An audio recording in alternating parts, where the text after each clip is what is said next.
Section 1. The Hidden Face of Love, when safety becomes a trap.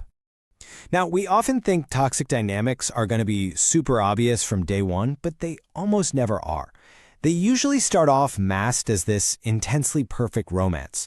We're talking about love bombing. Your partner basically overwhelms you with excessive affection, constant check-ins, gifts.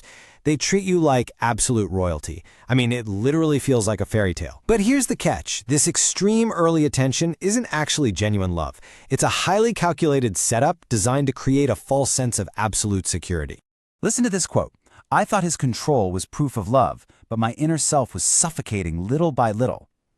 See, when you're being love-bombed, your brain literally wires itself to see this person as your ultimate protector. So later on, when they start dictating what you should wear or who you're allowed to see, you kind of just interpret it as care. You tell yourself, oh, they just care about me so much. But that illusion of being someone's entire world, it very quickly morphs into this suffocating reality of isolation. Moving on to Section 2. The illusion of care and signs of control. The shift from care to interrogation. This is exactly where the mask really starts to slip. Those sweet, caring check-ins, they slowly turn into an exhausting, daily surveillance system. You really have to ask yourself, is it jealousy or is it control? A toxic partner will disguise their controlling behavior as just extreme passion. Suddenly, your best friend is somehow a threat, or just smiling at a stranger triggers this massive blowout argument. Are they actually expressing love, or are they systematically shrinking your entire world? The truth is, extreme jealousy is absolutely not a badge of honor. It's a blaring alarm bell, and you shouldn't ignore it. When someone is constantly monitoring your every single move and making you feel guilty for simply, living your life, it just breeds this constant, exhausting anxiety. You end up walking on eggshells 24/7, just desperately trying to predict their mood. So you might be wondering, well, why don't people just leave? The answer to that is the trauma bond. This is when a toxic partner breaks you down, completely isolates you, and then right when you are at your absolute lowest, they suddenly swoop in and offer that warm, love-bombing affection all over again. It creates this crazy psychological roller coaster where the person causing your pain is literally the exact same person offering you the cure. Let's look at Section 3. Psychological manipulation and creating doubt. Losing trust in your own mind. Okay, so now the physical and social control shifts inward. It becomes this systematic dismantling of your actual reality. We call this gaslighting. A toxic partner will confidently deny past conversations. They'll look you right in the eye and say, I never said that. Or, wow, you're just being way too sensitive.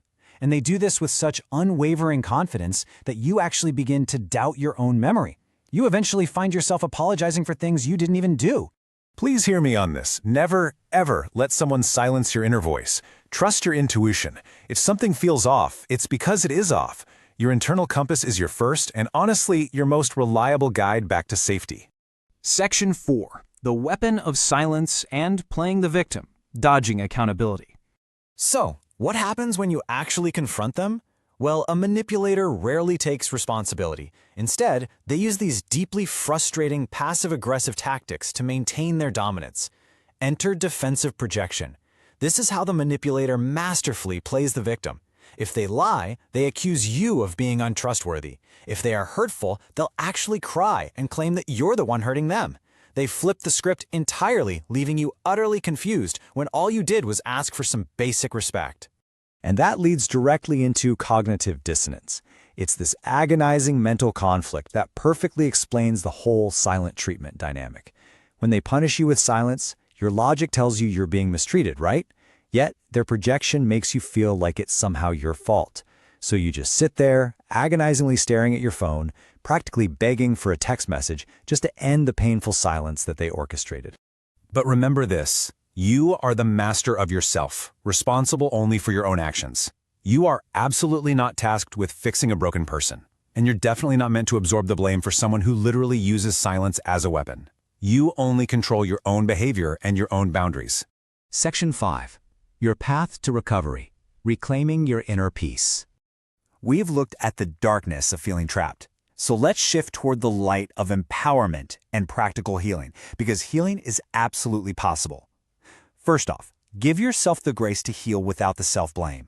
You've got to separate the manipulation from your core identity.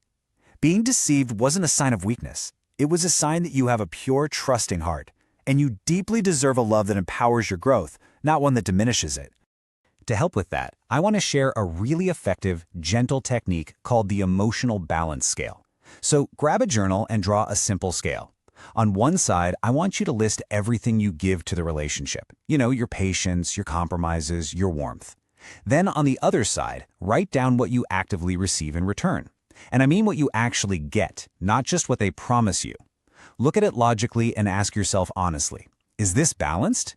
It's a simple visual tool, but it can completely cut right through the fog of manipulation. Section 6. Characteristics of a healthy relationship. Love without conditions. If we don't clearly define what a genuinely safe harbor looks like, we run a huge risk of falling right back into old patterns. So let's make sure we never settle for less again. Notice the stark contrast here.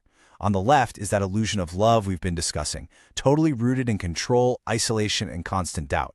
But on the right, that's healthy love. It is fundamentally built on independence, and it thrives on trust and mutual respect, where two people are sharing a life without trying to own each other. In a truly healthy relationship, actions actually match words over the long term. A healthy partner is going to respect the word no without taking you on a massive guilt trip.